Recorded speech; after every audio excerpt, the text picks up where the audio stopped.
এই দাঁড়া দাঁড়া দাঁড়া, বড় বড় কথা বলছিস? হ্যাঁ, তোর ইঙ্গিতটা আমরা বুঝি না ভেবেছিস? তুই আমাকে আর তনুকে এসব কথা বলার সাহস পাচ্ছিস কোত্থেকে? হ্যাঁ, কি ভেবেছিস তুই? কি বোঝাতে চাইছিস? এই আলোর জন্য আমাদের বাড়িতে আজকে পুলিশ এসছে। বোঝাইনি ছোটদা, বোঝাবো। আর সত্যি কথা বলতে না সাহস লাগে না, আত্মবিশ্বাস লাগে। অবশ্য সেসব কথা তোমাদেরকে বলে কোনো লাভ আছে কিনা আমি জানি না, কারণ আত্মসমালোচনা তো কোনোদিন করলে না তোমরা, সর্বক্ষণ অন্যের খুঁত বার করতেই ব্যস্ত ছিলে। কিন্তু কাউকে না কাউকে তো আয়নাটা দেখাতেই হবে, তাই না বলো? অনিশ, তুমি কিন্তু সীমাটা ছাড়িয়ে যাচ্ছ। সীমা? সীমা এই বাড়িতে অনেকে অনেক দিন আগেই ছাড়িয়ে গেছে ছোট বৌদি। কারণে অকারণে আলোকে চোর প্রতিপন্ন করার চেষ্টা। আচ্ছা একটা কথা সত্যি করে বলো তো, আজ সকালে যখন আলোকে এবং মুকুট দুটোই খুঁজে পাওয়া যাচ্ছিল না, তখন 1 মিনিটের জন্য আলোকে তুমি চোর ভাবনি?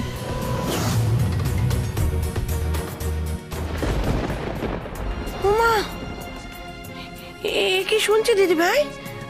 ছোট বৌমা আলোকে চোর ভেবেছিল? তোর কি বুদ্ধির সাথে কিছু নেই? হ্যাঁ, অমন মেয়ে চুরি করতে পারে? দাদাভাই, দাদাভাই তোমার সামনে দাঁড়িয়ে অনিশ আমাকে তখন থেকে যা নয় তাই বলে যাচ্ছে, তুমি কিচ্ছু বলবে না? তার মানে আমার ধারণাটা ঠিক, তুমি আলোকে চোর প্রতিপন্ন করার চেষ্টা অবশ্যই করেছো, সেই জন্য আমার কথার উত্তর না দিয়ে তুমি মেজদাকে তাতানোর চেষ্টা করছো। এ আবার কি কথা? আমার মেয়ে তাতাচ্ছে? এ কিন্তু তুমি ঠিক কথা বলছো না অলোক। অনিশ কিন্তু ভুলভাল কথা বলে এই পুরো কথাটাকে ঘোরানোর চেষ্টা করছে, তুমি দেখো। কথা ঘোরানোর চেষ্টা আমি করছি না মাসিমা, আয়না দেখাচ্ছি ছোট বৌদিকে। দেখেছো, দেখেছো তুমি দাদাভাই? চুপ করবে তোমরা। অনিশ, যা প্রশ্ন করছি তার উত্তর দে। তুই আর আলো কোথায় গিয়েছিস? আর সঙ্গে পুলিশ কেন? বলবো মেজদা, সব বলবো। কেন আলো এতক্ষণ বাড়ির বাইরে ছিল, কেন আমি এতক্ষণ বাড়ির বাইরে ছিলাম, মুকুটটা আলো কেন নিজের কাছে রেখেছিল, কার ভয়ে, সব বলবো। তো বল না, আরে আমরা তো শুনতেই চাইছি। কি আচ্ছা তুই আমাদের আয়না দেখাবি কি বলছিলিস? কে তুই আমাদের আয়না দেখাবি? অনিশ, আমি তোকে জিজ্ঞেস করছি তোর মুহূর্তটা কি? তুই তো থাকিস আমাদের। ছোট খোকা, ছোট ভাইয়ের সঙ্গে এইভাবে কেউ কথা বলে?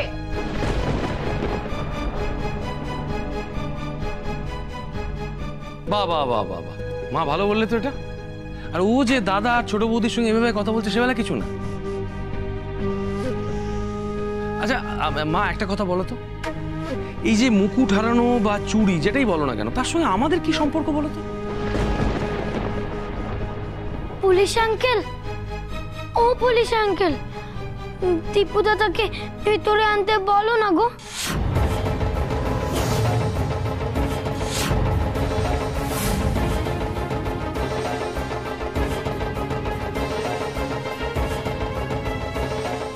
আজ মায়ের মুকুট পরানো, বাড়িতে কত লোক আসবে। ওরা যদি দীপু দাদাকে বাইরে দেখে তাহলে খুব খারাপ ভাববে। প্লিজ প্লিজ তুমি দীপু দাদাকে ভেতরে আনতে বলো না গো। সান্নাল, যাও ছেলেটাকে ভিতরে নিয়ে এসো। দীপু বাইরে? আমি তো কিছুই বুঝতে পারছি না। তা আপনারা দীপুকে পেলেন কোথায়? আপনাদের ছেলেকে আসতে দিন, তারপরেই শুনবেন।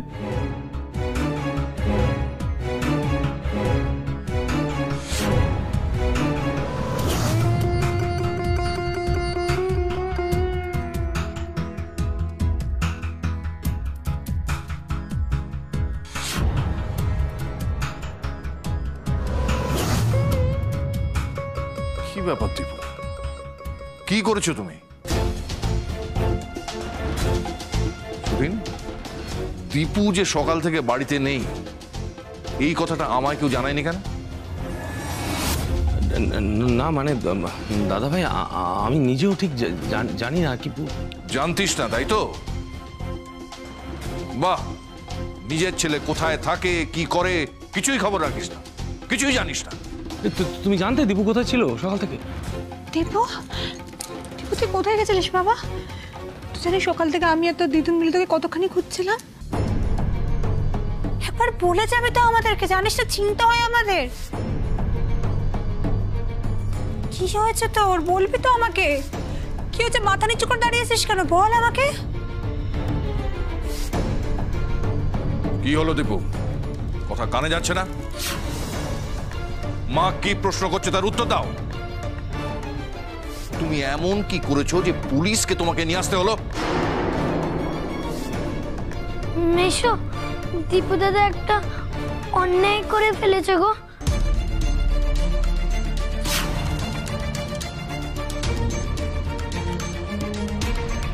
আর সেই জন্যই আজকে পুজোর দিনে বাড়িতে পুলিশ এসছে। পুলিশ আলোর জন্য আসেনি, বুঝলে ছোটদা?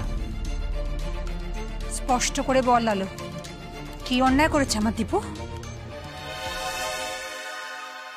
অনিশ, বল না বল না কি হয়েছে? আলো দিদু ভাই, মুকুটটা তোমার কাছে আছে এটা শুনেই আমি নিশ্চিন্ত হয়েছি। এবার তুমি আমাদের বুঝিয়ে বলো তো কি করেছে তোমার ওই দীপু দাদা? আসলে দীপু দাদা কারোর কাছ থেকে টাকা ধার করেছিল, অনেক টাকা।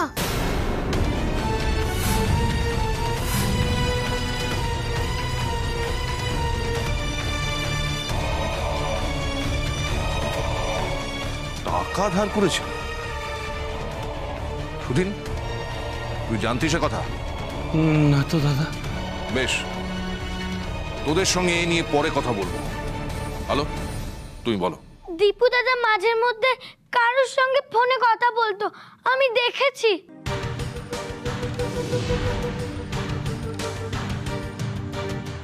দীপু দাদাকে দেখে মনে হতো খুব ভয় পেয়েছে, উত্তেজিত হয়ে কথা বলছে।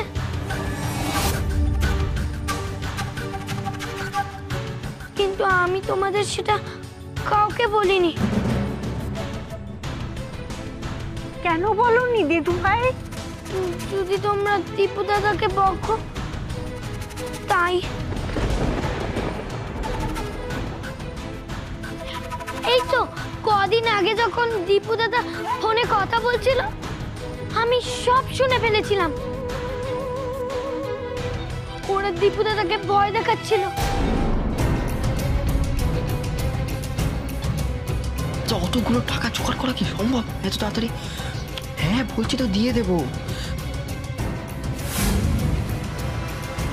দিদু ভাই, এসব কথা তোমার আমাদের আগেই জানানো উচিত ছিল।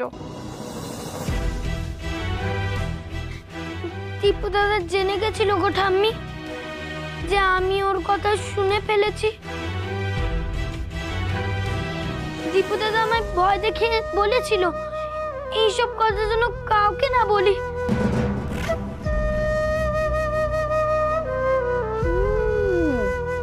তার মানে সেদিন আমি ঠিক ধরেছিলাম, আমার ঘরে দীপু দাদা তোমাকে ব্যায়াম শেখাচ্ছিল না, হাতটা মুচড়ে দিচ্ছিল, ভয় দেখাচ্ছিল।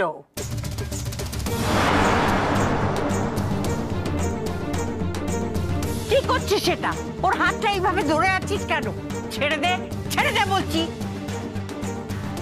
দাদার কাছে আমার রেপুটেশনটা পুরো নষ্ট করে দিল দীপুটা। কাল যখন তুমি মুকুটটা দেখাচ্ছিলে আমাকে আর ছায়াকে, তখন দীপু দাদা ওখানে ছিল।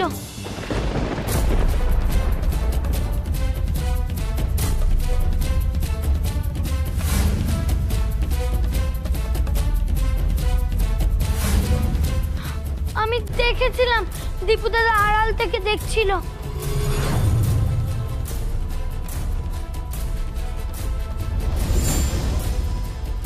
দীপু দাদা জানতো না যে আমি দীপু দাদাকে দেখে ফেলেছি।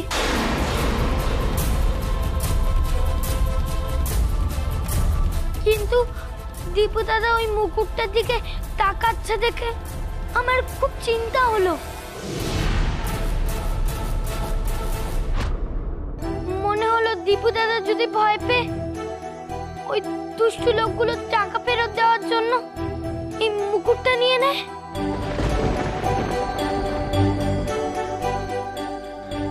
তারপর আমরা মুকুটটা ছায়ার ঘরে নিয়ে এলাম।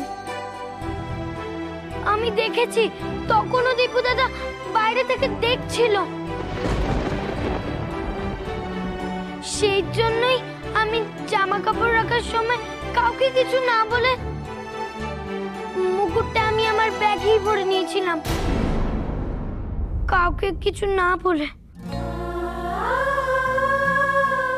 তারপর মেশো গিয়ে যখন বলল ঠাম্মির ঘরে আমায় চলে যেতে, আমি ব্যাগ নিয়ে ঠাম্মির ঘরে চলে গেলাম আর মুকুটটা আমার কাছেই থেকে গেল।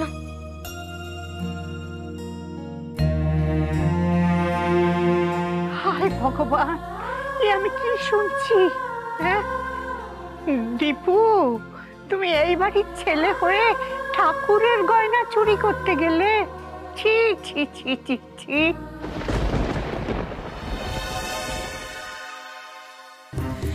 এই মেয়েটা দাঁড়িয়ে দাঁড়িয়ে গল্প বানাচ্ছে আর আপনারা সবাই সেটা শুনছেন। এই আলো, সত্যি করে বল কি হয়েছে? আমার দীপু চুপ করে আছে বলে তুই ওর নামে বাড়ি বাড়ি কথা বলছিস তো? তোকে না আজকে একদম গায়ে হাত দেবে না তনুশ্রী।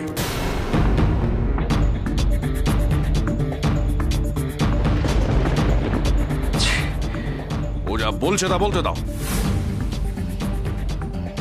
বলো আলো, তোমার কথা শেষ কর।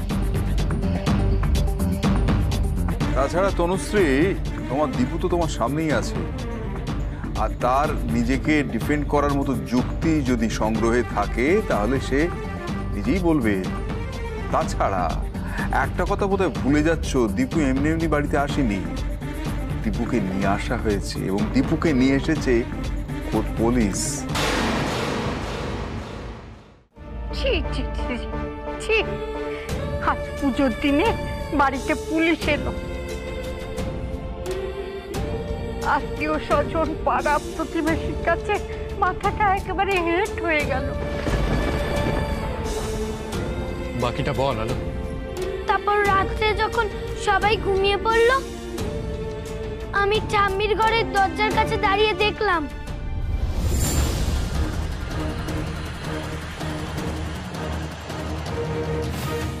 দীপু দাদা আস্তে আস্তে ছায়ার ঘরে ঢুকলো।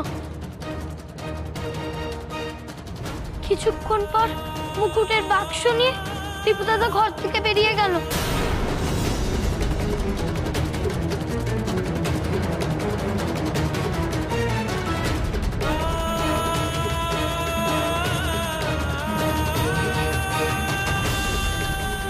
আমি তখন গিয়ে অনিশ কাকুকে সব বললাম। এবার কি করবো অনিশ কাকু, কি করব? মেজদাকে বলতে হবে। যা যা দেখেছিস তুই সব পরিষ্কার মেজদাকে বলবি, ঠিক আছে? চল আমার সঙ্গে। না না, এখন মেশোকে বললে হবে না, এখন বললে অনেক দেরি হয়ে যাবে। দীপু দাদা ওই মুকুটটা নিয়ে ওই লোকগুলোর কাছে যাবে। ওই লোকগুলো যদি দীপু দাদাকে মারে, কোনো যদি ক্ষতি করে দেয়, আমাদের উচিত না দীপু দাদাকে আগে বাঁচানো? অনিশ কাকু আগে চলো, আমরা দীপু দাদাকে গিয়ে বাঁচাই। পুলিশ আঙ্কেল, অনিশ কাকু চলো আমরা পুলিশ আঙ্কেলদের কাছে যাই। পুলিশ আঙ্কেলকে বললে ওই লোকগুলোকে ওরা ঠিক শাস্তি করে দেবে, ওরা ঠিক পানিশমেন্ট দেবে। চলো পুলিশ আঙ্কেলদের কাছে যাই। আলো আমাকে কনভিন্স করেছিল বলেই আমি পুলিশের সঙ্গে যোগাযোগ করি, না হলে আজ সত্যিই হয়তো দীপুর খুব বড় কোনো ক্ষতি হয়ে যেতে পারত। ছি ছি ছি ছি ছি, কি দিনকাল পড়লো! কি অনাসৃষ্টি কাণ্ড! অধিকারী বাড়ির ছেলে সে নাকি চোর! হ্যাঁ রে সুদিন, এই ছেলে মানুষ করেছিস তুই? তোর বউ আবার আলোকে চোর বলছিল? ছি ছি ছি, লজ্জাও নেই। আলোর কথা মতোই আমরা দীপুকে ফলো করি আর জানতে পারি যে ওই ছেলেগুলোর কাছ থেকে দীপু নাকি 46,000 টাকা ধার করেছিল একটা দামি ফোন কিনবে বলে।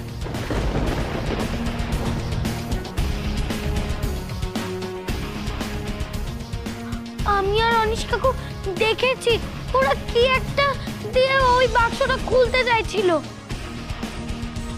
বলছিল ওইসব কাজ করার নাকি কোনো ব্যাপারই না। কিন্তু ওরা যখন দেখলো বাক্সটা খালি, তখন দীপু দাদাকে মারতে যাচ্ছিল।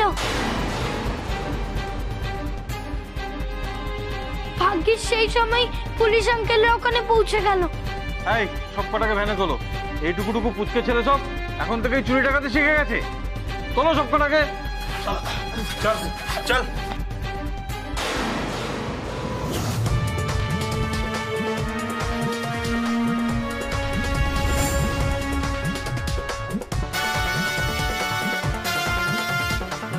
আজ তোর জন্যই দীপুকে বাঁচাতে পারলাম আলো, না হলে তো ওই ছেলেগুলো। দেখুন মিস্টার অধিকারী, ওই ছেলেগুলো মোটেই ভালো না। এর আগেও ওরা এই ধরনের অনেক অপরাধ করেছে। আমরা রিপোর্ট পেয়েছি, কিন্তু যখনই ওদের ধরতে গেছি ওরা আমাদের হাত ফসকে পালিয়েছে। এবার আপনাদের এই মেয়ের জন্যই ওদের হাতে নাতে ধরতে পারলাম। আর দীপুকে থানায় না নিয়ে গিয়ে আগে বাড়িতে নিয়ে এলাম এই কারণে, কারণ এটা অলোকেন্দু অধিকারীর বাড়ির বিষয়। আর এই খবরটা যাতে সংবাদ মাধ্যমের কাছে না পৌঁছায় আমরা সেদিকে বিশেষ লক্ষ্য রাখব। কেন করলি দাদু ভাই এরকম বল? ছি ছি ছি ছি ছি, শেষে চুরি করতে পারলি তুই? এত লোভ তোর! ওরে, আজ তোর এই লোভের জন্য কি বিরাট ক্ষতি হতো সেটা তুই বুঝতে পারছিস? এই মেয়েটা, শুধুমাত্র এই মেয়েটার জন্য তুই সুস্থ শরীরে বাড়ি ফিরে আসতে পারলি, বুঝেছিস? ছোট বৌমা, ছোট খোকা, তোমাদের শরীরে লজ্জা থাকলে আলোর পেছনে আর কোনো দিনও লেগো না। ওর কাছে তোমরা কৃতজ্ঞ থেকো। যেই মেয়েটাকে তুই এত অপছন্দ করিস, যেই মেয়েটাকে আজ চোর বদনাম দিতে তোর এতটুকু আটকালো না, আজ শুধুমাত্র সেই মেয়েটার জন্য তোর ছেলে তোর কাছে ফিরে এসেছে। এবার তুই নিজেকে, নিজের মেন্টালিটিটাকে একটু বদলে ফেল।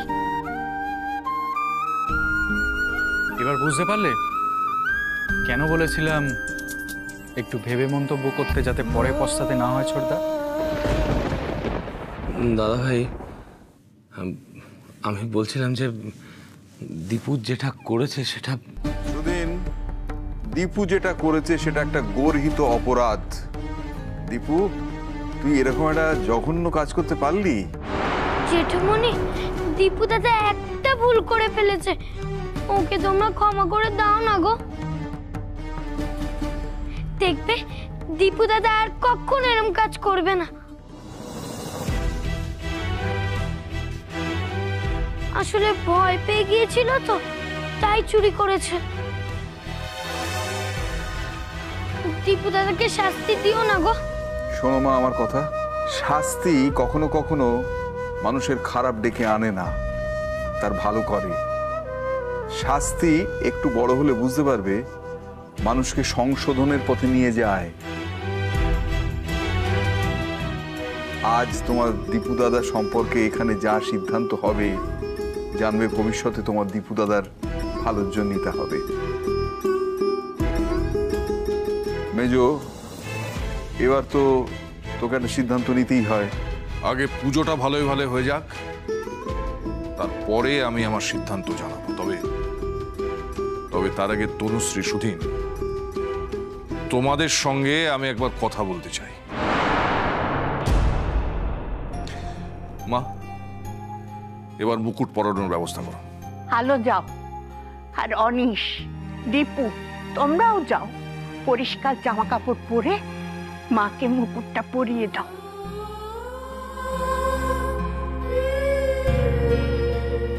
মা, মাগো তুমি দেখো মা, তুমি দেখো মা, তুমি দেখো।